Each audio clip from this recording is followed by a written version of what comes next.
예, 여러분 반갑습니다. 야옹. 누구보다 다르게 남들과는 다르게 헤어졌어요. 참. 여러분들의 비혼 전도사 어반이라고 합니다. 내가 근데 딱히 비혼을 전도하는 건 아니고 지금 상황이 다 그렇게 맞물리고 있지, 그지? 오늘은요 더 이상 박살나지 않을 줄 알았던 그런 여러 가지가 아직도 박살나고 있어가지고 일단은 역대 최저 혼인 건수에 대해서 이야기를 해보려고 합니다. 사실 출산율에 대해서는 내가 여러 가지 이야기를 많이 했잖아. 지금까지 많이 했고, 그리고 이런 것들이 왜 대한민국에 이렇게 말도 안 되게 올 수밖에 없는가에 대해서도 얘기를 했는데, 오늘은 결혼에 대해서 한번 이야기를 해보려고 합니다. 근데 이 출산율과 결혼을 보게 되면 약간 어느 정도 상관계수가 있지, 상관관계가 있다고 볼 수 있는 것 같아요. 그래서 대표적으로 이제 경기 같은 것들을 보더라도 경기 동행 지표가 있고, 그리고 후행 지표가 있고, 선행 지표가 있잖아.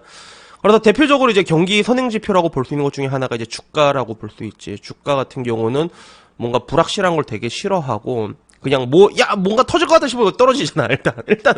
일단은 제일 먼저 떨어지게 됐거든. 누구보다 빠르게 나온 거는 다르게. 왜? 시장은 불확실한 걸 싫어하니까. 마찬가지로 IMS 제조업 지수라고 PMI라고도 하지. 그래서 이런 것들도 실제 그 관리자 서베이를 기반으로 조사를 하는 거기 때문에 경기를 이렇게 선행하는 지수라고 볼 수 있으면, 따지고 보면 지금 내가 말하는 오늘 이제 혼인 건수가 어떻게 보면 출산율의 선행 지표라고 볼 수 있어. 왜? 일단 대한민국 같은 경우는 이게 확실하게 이어질 수밖에 없는 게, 결혼을 안 하면 애를 안 낳습니다. 일단 대한민국은 비혼 출산이라는 거는 우리나라에서 너무나도 아직까지 먼 이야기란 말이야. 그렇기 때문에 결혼을 하게 되면 분가분가를 하고 아이를 낳는다. 이 공식이 성립이 되기 때문에 우리가 혼인 건수를 알고 있으면 나중에 이제 한 11개월 뒤, 12개월 뒤에 태어날 혹은 그 뒤에 태어날 베이비를 알 수가 있거든. 근데 일단 가장 최근으로 보면 지난 4월이야. 지금 7월 달인데 4월 혼인이 역대 최저라는 거예요. 4월 달에 혼인이 역대 최저. 그리고 이게 결혼 성수기가 보통 이제 4월, 5월 이런 식으로 가잖아. 그걸 감안하면 놀라운 결과고, 그리고 더 놀라운 건 뭐냐면, 따지고 보면 이제 이제 코로나도 이제 끝났잖아. 엔데믹이잖아. 마스크도 안 쓰고 다니잖아. 그래서 코로나가 있을 때는 결혼 수가 떨어진다고 했을 때, 쟤네들 어차피 지금 나중에 풀리면 그때 결혼하려고 미루고 있는 거다, 이런 이야기가 나왔는데, 실제로 풀렸는데 결혼을 또 안 해. 이게 굉장히 어메이징 하다고 할 수가 있죠. 그래서 일단은 이 모든 것들을 봤을 때 아마 앞으로 출산율은 더 떨어질 수밖에 없겠죠. 그죠? 출산율 아마 더 떨어지지 않을까.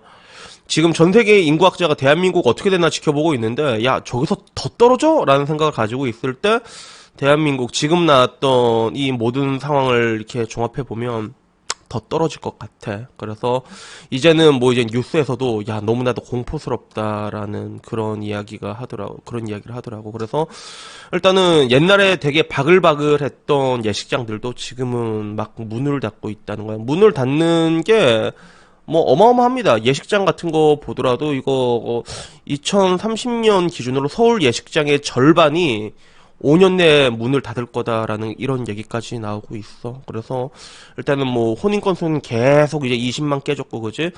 여기에 맞춰서 전국 예식장도 계속 줄어들고 있더라고. 그래서 2018년 기준으로만 했을 때도 전국에 있는 예식장이 1000개가 넘었는데, 지금 벌써 2022년 기준으로 775개가 남았거든. 근데 여기서 앞으로 이제 또 절반이 또 이제 타노스를 당하게 될 전망이라고 합니다. 당연히 이렇게 되면 출산율도 떨어질 수밖에 없겠죠. 그죠?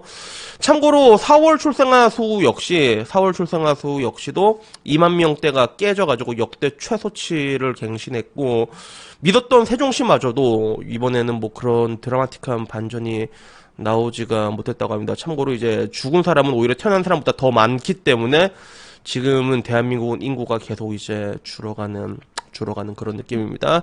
그래서 이쯤 돼서 이제 다시 한번 이제 보는 게 뭐냐면, 과연 이제 정말로 사람들은 결혼에 대한 의향이 없는가라고 했을 때 안 봐도 뻔하잖아. 근데 그나마 이제 가장 최신 또 그 표가 나와 있더라고. 2023년 5월 2일에 나와 있는데, 여전히 여자들은 결혼을 하지 않을 것이다. 30대 여성 55%는 결혼을 하지 않을 것이다. 20대는 48%. 그래서 오히려 20대보다 30대가 더 부정적이야.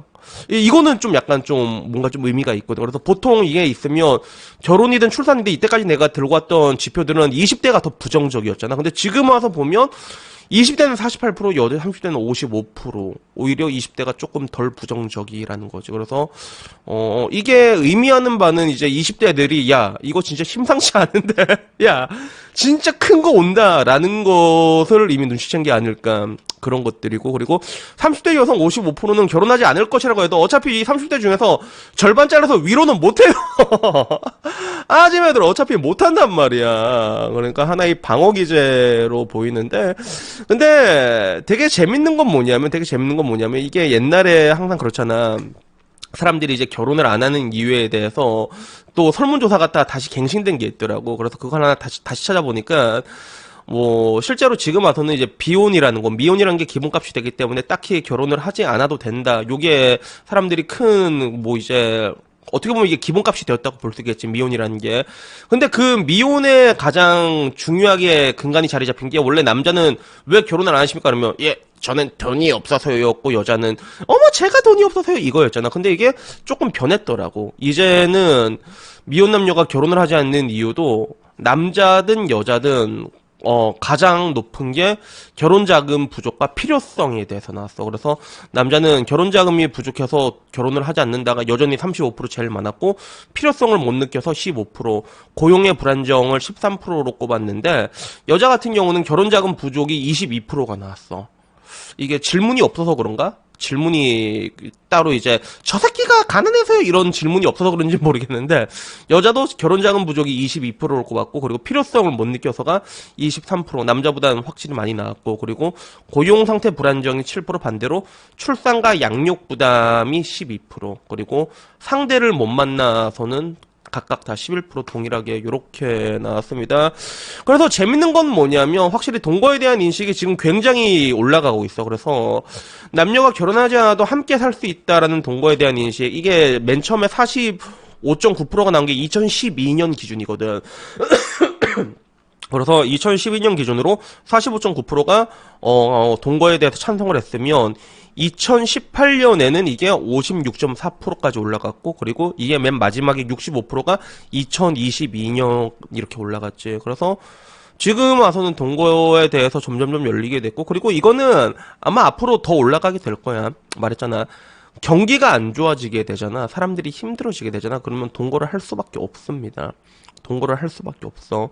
그래서 아마 동거에 대한 인식은 지금부터 점점 좀 높아지고, 그리고 결국엔 경기 빠개지고 다 그러면 뭐 내가 말한 대로 결혼 비용에 대해서도 이제 사람들이 아마 바뀌게 된 시점이 오지 않을까. 그래서 예를 들어 집값이란 게 굉장히 결혼으로 부담으로 자리 잡았던 나라 중에 하나가 대만이거든. 대만도 옛날에 중국처럼 우리나라 개 비용신 같은 게 다 중국에서 넘어온 거 아니야. 근데 대만에서 남자가 집을 해오는 그런 게 있었어 실제로. 근데 지금 그게 없어졌거든.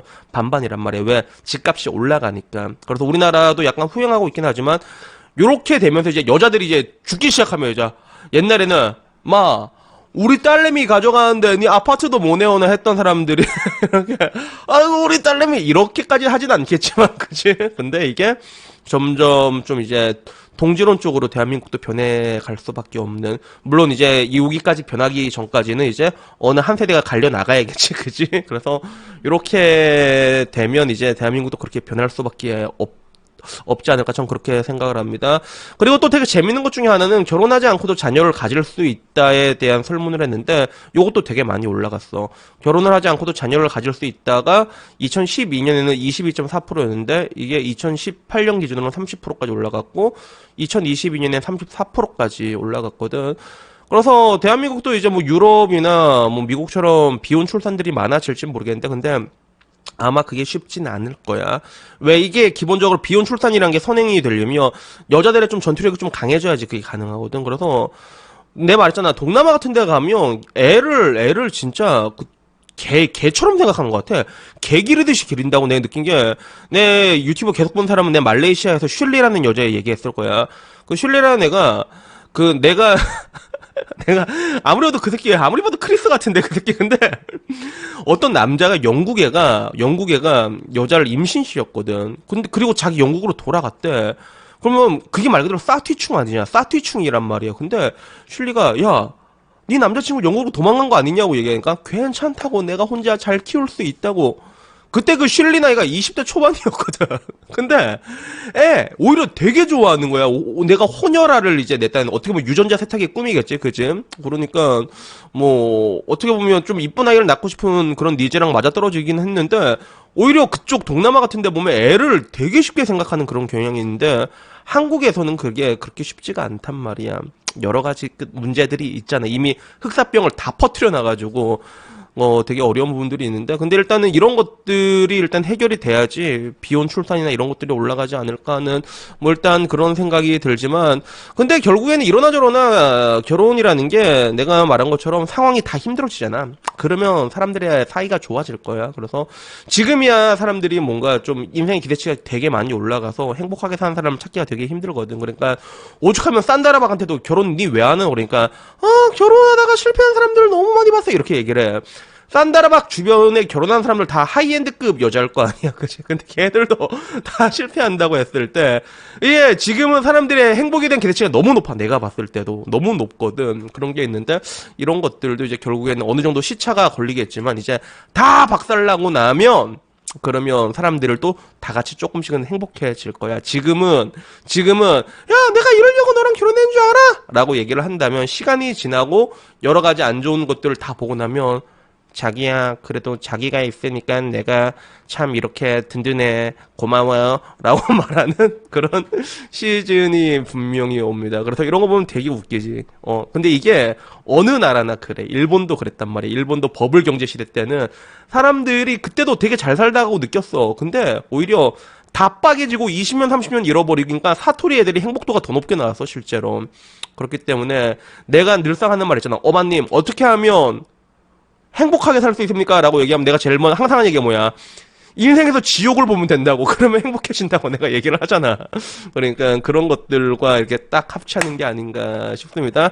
그래서 여튼간에 뭐 오늘은요, 결혼 건수에 대해서 이야기를 했는데, 이 결혼이 아마 앞으로 당분간은 안 좋아질 것 같고, 그리고 되게 안타까운 거는 아마 아까 내가 말한 대로 굉장히 많은 것들이 변하게 되는 이 시즌이, 이 시간이 생각보다는 많이 걸릴 거야. 못해도 이런 것들이 사회적인 합의가 이끌어내기까지는 앞으로 한 5년, 10년, 5년으로도 안 들어가 한 10년은 걸릴 것 같거든. 그러니까 그때 되면 일단 이걸 본 여러분들에게는 뭐 그때 와서 다 늙어서 어차피 결혼해봤자 무슨 소용이 있겠어, 그치? 근데 하지만 우리가 이렇게 장렬하게 전사함으로 인해 가지고 우리 밑에 있는 애들이잖아. 지금의 20대들 아니면 10대들에게는 그래도 조금 더 아름다운 기회가 오지 않을까. 뭐 전 그렇게 생각을 합니다. 그래서 일단 뭐 오늘 이야기 여기까지고요. 다음에는요 조금 더 재밌는 이야기로 찾아뵙도록 하겠습니다. 이상입니다. 감사합니다. 야옹.